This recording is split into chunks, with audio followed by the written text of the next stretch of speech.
Hello everyone, my name is Riddhi. इस lecture में हम लोग देखेंगे वन नेशन वन इलेक्शन। तो आजकल तो बहुत ही हॉट टॉपिक है ये। तो वन नेशन वन इलेक्शन से सबसे पहले तो हमें ये जानना है कि समझ में क्या आता है आपके। तो जब भी आप पढ़ते हो आपको ये समझ में आता है कि वन नेशन है, एक ही कंट्री में एक ही बार में इलेक्शन हो जाएंगे। ऐसा नहीं है। इसका मतलब ये नहीं होता है कि मतलब कि पूरी कंट्री में एक ही दिन एक ही साथ वोटिंग हो जाएगी सारे इलेक्शंस के लिए। ऐसा बिल्कुल भी नहीं है। थोड़ा सा इसका बैकग्राउंड समझते हैं, फिर इसको एक्सप्लेन करती हूँ थोड़ा सा। सबसे पहले तो देखो ये है कि हाई लेवल कमेटी अपॉइंट की गई थी सेंट्रल गवर्नमेंट के द्वारा, जो कि ये कहती है कि हम वन नेशन वन इलेक्शन की एक रिपोर्ट प्रेसिडेंट को सबमिट कर देंगे। उस टाइम प्रेसिडेंट थे श्री रामनाथ कोविंद। सितंबर 2023 की ये बात होती है। कमेटी ये रिपोर्ट सबमिट करती है कि थोड़ा सा कंटेम्पलेट करने के लिए प्रोज कॉन्स वगैरह क्या होंगे, कितना हम लोग ये कर सकते हैं। अब कमेटी ने साइमल्टेनियस इलेक्शंस रेकमेंड किए कि लोकसभा, स्टेट लेजिस्लेटिव असेंबलीज और लोकल बॉडीज़, मतलब कि पंचायत हैं, म्यूनिसिपैलिटीज़ हैं, लोकसभा है, स्टेट लेजिस्लेटिव असेंबली, सब जगह एक ही टाइम पर हम इलेक्शंस करवा देंगे। तो बेसिकली बात यही है कि आपके जो टाइमिंग होगी ना इलेक्शंस की, उसको हम सिंक्रोनाइज कर देंगे, ठीक है, अलाइन कर देंगे एक साथ, ताकि वोटर्स एक स्पेसिफिक कॉन्स्टिट्यूएंसी में एक ही दिन वोट देने जा पाएँ। उससे क्या होगा कि वोटर्स का थोड़ा सा एंथुजियाज्म भी बना रहेगा। जो थोड़ा सा ढीलापन आ जाता है ना कि अभी तो हम इलेक्शन हुए थे, फिर दोबारा से इलेक्शन आ गए, है ना, तो वो वाली चीज़ जो है वो ख़त्म होगी। उसको बनाए रखने के लिए, एक एंथुजियाज्म बनाए रखने के लिए ये चीज़ की जा रही है। तो इसका मतलब ये नहीं है कि पूरी कंट्री में एक ही साथ एक ही दिन इलेक्शन हो जाएंगे, ऐसा भी नहीं है। अब यहाँ पर एक प्रैक्टिस क्वेश्चन भी दिया हुआ है मेंस पॉइंट ऑफ व्यू से, कि आप एक बार ये क्वेश्चन ट्राई करना। मेंस पॉइंट ऑफ व्यू से टॉपिक ज़रूर कर जाना, क्वेश्चन ज़रूर अटेम्प्ट करके देखना, बिकॉज हॉट टॉपिक है, इलेक्शंस होने वाले हैं, तो इस तरीके के टॉपिक ज़रूर आएंगे। एक चीज़ है, यहाँ पर आप synopsisize.com वेबसाइट विजिट करोगे, कोर्सेज में आप जाना, स्पेशल कोर्सेज में, हाई यील्डिंग कोर्सेज में आप जाना। तो अगर आपका बेसिक प्रिपेयर हो गया है तो करंट अफेयर्स के लिए और जो इंपॉर्टेंट टॉपिक्स हैं उसके लिए मेंस इन 300 टॉपिक्स आपको रेफर करना चाहिए। ये पर्टिकुलर लेक्चर इसी कोर्स का पार्ट है। यहाँ पर ये प्रैक्टिस क्वेश्चन है, ये आप यहाँ से देख के अटेम्प्ट कर सकते हो। अब थिंकर्स पर्सपेक्टिव यहाँ पर दिए गए हैं इसी टॉपिक पर। जैसे कि फेडरलिज्म का एक पर्सपेक्टिव है कि अंबेडकर, मैडिसन ने क्या कहा था, कि ये बेसिकली फेडरलिज्म के एडवोकेट्स रहे हैं, जो कि ये मानते हैं कि वन नेशन वन इलेक्शन नहीं होना चाहिए क्योंकि ये फेडरलिज्म के प्रिंसिपल्स को अंडरमाइन करेगा। डॉक्टर बी आर अम्बेडकर ने भी वही सेम चीज़ बोली है। पॉलिटिकल स्टेबिलिटी का एक पर्सपेक्टिव है, जिसमें नरेंद्र मोदी और मैकियावेली कहते हैं कि अगर हम वन नेशन वन इलेक्शन ले आते हैं तो थोड़ा सा स्टेबिलिटी आएगी। जो बार बार इलेक्शंस होने से एक हिंड्रेंसेस आती हैं और गवर्नेंस का प्रोसेस स्मूथ नहीं हो पाता, तो यहाँ से प्रोसेस स्मूथ हो जाएगा। अब देखो, एक दो चीज़ें मैं यहाँ पर बता देना चाहती हूँ। कोई एक पॉलिटिकल पार्टी बोल रही है, दूसरे उसके अगेंस्ट है, तो पॉलिटिकल वैसा कोई प्रोपेगेंडा नहीं है। आप यहाँ पर कुछ एग्जाम्पल्स भी दे सकते हो, जैसे कि बहुत सारी कंट्रीज़ हैं जो कि सिंक्रोनाइज्ड इलेक्शंस करवाती हैं अलग अलग लेवल्स ऑफ गवर्नमेंट पे। For example countries like US है, यूएस में होता है ये ऑलरेडी प्रेसिडेंशियल, जो कांग्रेशनल एंड मोस्ट जितने भी इलेक्शन, स्टेट इलेक्शंस होते हैं, वो हर 4 साल में मतलब एक साथ हो जाते हैं। तो उससे क्या होता है, पॉलिटिकल स्टेबिलिटी उनके यहाँ पर बनी रहती है। कोई फ्रीक्वेंट डिस्ट्रप्शन जो होते रहते हैं उनसे वो बच जाते हैं। ऐसे कनाडा में भी यही होता है, ठीक है ना, कनाडा में भी यही होता है। फिर हर 4 साल में इलेक्शंस होते हैं अगेन।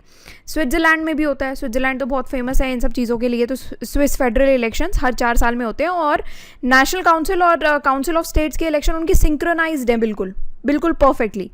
जर्मनी में भी इवन ये होता है। तो ऐसा नहीं है कि ये सिर्फ हमारे यहाँ पर एक नया कॉन्सेप्ट लेकर के आए हैं, ऐसा बिल्कुल भी नहीं है। ये और कंट्रीज़ ने भी ऑलरेडी फॉलो किया ही हुआ है। देन यहाँ पर कुछ क्रिटिक भी है अकाउंटेबिलिटी के लिए, रिप्रेजेंटेशन के लिए एंड इंक्लूसिविटी पर्सपेक्टिव्स के लिए, कि यहाँ पर कहते हैं कि जो छोटी पार्टीज़ हैं, स्मॉलर पार्टीज़ हैं या फिर रीजनल वॉइसेस हैं, वो एक सिंगल इलेक्शन साइकिल में ना थोड़ा सा ओवरशैडो हो जाएगी। थॉमस जेफरसन कहते हैं कि अकाउंटेबिलिटी बनी रहेगी लोगों की अगर आप फ्रीक्वेंट इलेक्शंस करवाते रहोगे। तो विंस्टन चर्चिल भी कहते हैं कि एक स्टैगर्ड इलेक्शंस होने चाहिए। वन नेशन वन इलेक्शन को ये सपोर्ट नहीं करते बेसिकली, ठीक है ना, कि कुछ भी अगर प्रॉब्लम्स होती हैं तो बार बार इलेक्शन होने से क्या होता है कि वो प्रॉब्लम्स में चेक और अकाउंटेबिलिटी लोगों की बनी रहती है। अब नेक्स्ट थोड़ा सा बैकग्राउंड हम यहाँ पर डिस्कस कर लेते हैं। तो बहुत सारी ऐसी एक्सपर्ट बॉडीज़ बनी है जिन्होंने साइमल्टेनियस इलेक्शंस रेकमेंड किया है। ये चीज़ स्टार्ट हुई थी जैसे 1999 की रिपोर्ट थी 170th रिपोर्ट थी, फिर 255th रिपोर्ट 2015 में, 2018 में, फिर नेशनल कमीशन बनी थी, तो उसने भी ये वर्किंग ऑफ द कॉन्स्टिट्यूशन को रिव्यू करने के लिए फिर साइमल्टेनियस इलेक्शन 2002 में ये एडवोकेट किया था, जिसको 2015 में फिर पार्लियामेंट्री स्टैंडिंग कमेटी ने इस रिपोर्ट को सपोर्ट किया था। फिर वर्किंग पेपर बना था नीति आयोग 2017 का, जिसने अगेन ये रिकमेंड किया था। तो बेसिकली बहुत सारी एक्सपर्ट बॉडीज़ मिली है जिन्होंने साइमल्टेनियस इलेक्शंस को रेकमेंड किया है। तो साइमल्टेनियस इलेक्शंस अब होने क्यों चाहिए, क्या नीड है इनकी? तो सबसे पहले तो यही है कि आपकी बहुत सारी, मैं आपको शॉर्ट में बता देती हूँ, कंटेंट अभी मत देखो, 1 मिनट के लिए बस सुन लेना। आप सोच के देखो, अगर elections one nation one election हम कर लेते हैं तो उससे सबसे पहले तो आपका पैसे की बचत हो जाएगी, सिंक्रोनाइज्ड हो जाएंगे इलेक्शन। तो उससे क्या होता है, बहुत बड़े लेवल पे आपकी जो कॉस्ट है ना, कि जब आप अलग अलग इलेक्शंस कंडक्ट करवाते हो, वो कॉस्ट आपकी बहुत बड़े लेवल पे घट जाएगी। कि अलग अलग टाइम पे अलग अलग बार बार वही सेम चीज़ चलती रहेगी, बार बार वही इलेक्शन चलते रहेंगे, तो कॉस्ट सेविंग होगी। फिर पार्टीज़ भी तो अपने आप को प्रमोट करने के लिए खूब पैसा लगाती है ना, तो वहाँ पर वो सेविंग हो जाएगी। फिर उसके बाद गवर्नेंस में एफिशिएंसी आएगी, क्योंकि क्या होता है ना, बार बार इलेक्शंस होने से गवर्नमेंट्स गवर्नेंस पे फोकस करने की बजाय ना ये इलेक्शन मोड में उतर आती है, तो वो एक दिक्कत आती है। फिर जो बार बार डिसरप्शंस होते रहते हैं, पॉलिटिकल इंस्टेबिलिटी आती है, एडमिनिस्ट्रेटिव लेवल पर भी डिसरप्शंस देखे जाते हैं फ्रीक्वेंट इलेक्शंस होने से, तो वो सारी चीज़ें कम होंगी। सिंक्रोनाइज्ड इलेक्शंस होंगे तो ये इशू ख़त्म होने के चांसेस ज़्यादा हैं। वोटर टर्नआउट अच्छा रहेगा, क्योंकि पता है लोगों को एक ही बार इलेक्शन होने हैं, फटाफट से जाके अपना वोट डाल दो, ठीक है ना। तो उससे क्या होगा कि वोटर टर्नआउट अच्छा खासा रहेगा, वो वोटर फैटीग नहीं आएगा, अवेयरनेस बनी रहेगी। ये सारी चीज़ें यहाँ पर दी गई हैं। तो इकोनॉमिक बेनिफिट्स होंगे, ठीक है। अभी क्या है, मान low model code of conduct अभी लगने से क्या होगा, फ्रीक्वेंट इलेक्शंस डिसरप्ट करेंगे गवर्नेंस प्रोसेस को, जिससे कि आपकी जो पॉलिसी स्कीम्स हैं उनका इम्प्लीमेंटेशन भी नहीं हो पाएगा, दिक्कत आएगी। तो आइडेंटिटी पॉलिटिक्स होती है, तो उसमें भी आप देख सकते हो कि थोड़ा सा इम्प्रूवमेंट तो आएगी, कि घटेंगी ये सारी चीज़ें, डिसरप्शन नहीं होगा, डिवीजन नहीं होगा, कास्ट और क्लास के बेसिस पे लोग डिवाइड हो जाते हैं, वो चीज़ें थोड़ी सी कम होती दिखाई देंगी। फिर पार्टीज़ में भी कुछ पोलराइजेशन वगैरह देखी जाती है, तो वो चीज़ भी फ्रीक्वेंट इलेक्शंस होने से इंक्रीज़ होती है, पोलराइजेशन बेसिकली। तो साइमल्टेनियस इलेक्शंस हो जाएंगे तो ये पोलराइजेशन कम होती दिखाई देगी, एक इंक्लूसिव पॉलिटिकल एनवायरनमेंट बनेगा। फिर रिसोर्सेज का भी बेटर यूटिलाइजेशन हो पाएगा, कि मैन पावर, सिक्योरिटी, लॉजिस्टिक, इतनी 10,000 चीज़ें लगती हैं इलेक्शन कंडक्ट करवाने के लिए, तो वो सारी सेविंग्स ज़रूर होंगी। अब कुछ चैलेंजेस हैं, रिकमेंडेशंस हैं जो कि रामनाथ कोविंद कमेटी ने दिए थे, जैसे कि लीगल चैलेंजेस आएंगे, कॉन्स्टिट्यूशन को अमेंड करना पड़ेगा सिंक्रोनाइज्ड इलेक्शंस के लिए। स्टेप 1 में तो यही है, ये आप एक एक करके अपने आप पढ़ जाना, मैं आपको शॉर्ट में बता देती हूँ। अगर आप साइमल्टेनियस इलेक्शंस होल्ड करते हो लोकसभा और स्टेट लेजिस्लेटिव असेंबली के लिए, तो उससे क्या है, सबसे पहले तो आपको कॉन्स्टिट्यूशन अमेंडमेंट बिल लाना पड़ेगा। आर्टिकल 83 एंड आर्टिकल 172 आप इसको अमेंड करोगे, आर्टिकल 82A लेके आओगे, ठीक है। Ratification of states not required. अब स्टेप 2 में अब आपको म्यूनिसिपैलिटी, पंचायत, इन सब का सिंक्रोनाइज इलेक्शंस करवाने पड़ेंगे विद इन 100 डेज, 100 दिन के अंदर अंदर, जब आपका Lok Sabha and state legislative assembly elections हो चुके होंगे। उसके लिए आप अगला बिल लेके आओगे, आर्टिकल 324A, और अमेंड करोगे आर्टिकल 325B, ठीक है ना। उसके बाद आपका हंग पार्लियामेंट या फिर assembly and pre mature dissolution. Basically क्या होता है, आपका मान लो नो कॉन्फिडेंस मोशन लग जाता है, ठीक है, तो कमेटी फ्रेश इलेक्शंस करवाएगी।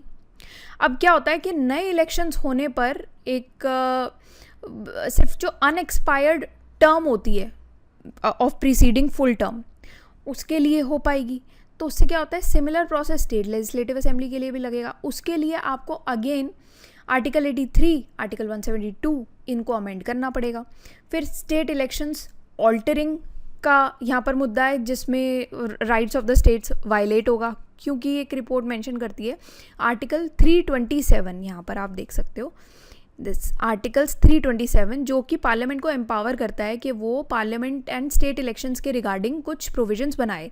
तो एक कमेटी रेकमेंड करती है कि अगेन इसके लिए आपको रिप्रेजेंटेशन ऑफ पीपल एक्ट 1951 को अमेंड करना पड़ेगा, स्पेसिफिकली ये सारे सेक्शंस को एंड पार्ट 9 को।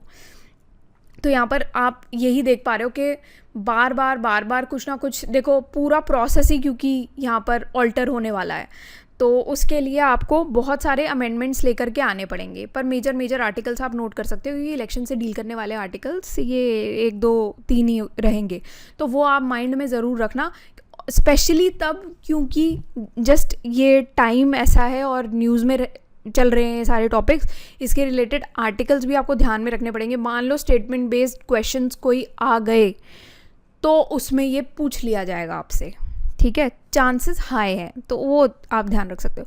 फिर synchronisation of elections to the House of People and state assembly elections, अब कमेटी ये प्रपोज करती है कि प्रेसिडेंट ऑफ इंडिया बेसिकली एक नोटिफिकेशन इशू करे जब हाउस ऑफ द पीपल की पहली सिटिंग होती है after general election as the appointed date for synchronisation. तो एक इम्प्लीमेंटेशन ग्रुप आएगा जो कि ये रिकमेंडेशंस का एग्जीक्यूशन हो पा रहा है या नहीं सही तरीके से वो भी देखेगा। फिर लॉजिस्टिक्स और man power including EVM VVPATs, उसके लिए भी एक प्लान बनाना पड़ेगा लॉजिस्टिक अरेंजमेंट करने के लिए, इक्विपमेंट कैसे प्रोक्योर करने हैं, डिप्लॉय कैसे करना है, ये सारी चीज़ें बेसिकली पूरे आपको प्रोसेस को ही ऑल्टर करना पड़ेगा, अमेंडमेंट्स लाने पड़ेंगे, हर चीज़ का अरेंजमेंट करना पड़ेगा। पर क्या वो अरेंजमेंट हम ऑलरेडी भी नहीं करते हैं, बस एक थोड़ा सा बड़े लेवल पे करना पड़ जाएगा।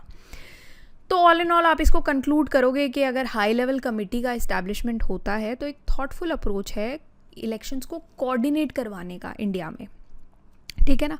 तो आपको ओपन इंक्लूसिव डिस्कशंस करने चाहिए। आपका क्या मानना है वो आप कमेंट सेक्शन में लिख के बता सकते हो, जैसे कि कुछ लीगल प्रोफेशनल्स हैं, स्टेट गवर्नमेंट्स हैं, माइनॉरिटी ग्रुप्स है, सबका अपना अपना, देखो सबके अपने अपने प्रोज एंड कॉन्स होंगे, अकॉर्डिंग टू सबका अपना अपना मतलब क्या है कि क्या आपका पर्पस सॉल्व हो रहा है या नहीं हो पा रहा, क्या 1 नेशन 1 इलेक्शन आपके फेवर में जा रहा है या नहीं जा रहा, उसके बेसिस पे आपको डिसाइड करके आप बताओ कमेंट सेक्शन में आपको क्या लगता है क्या होने वाला है।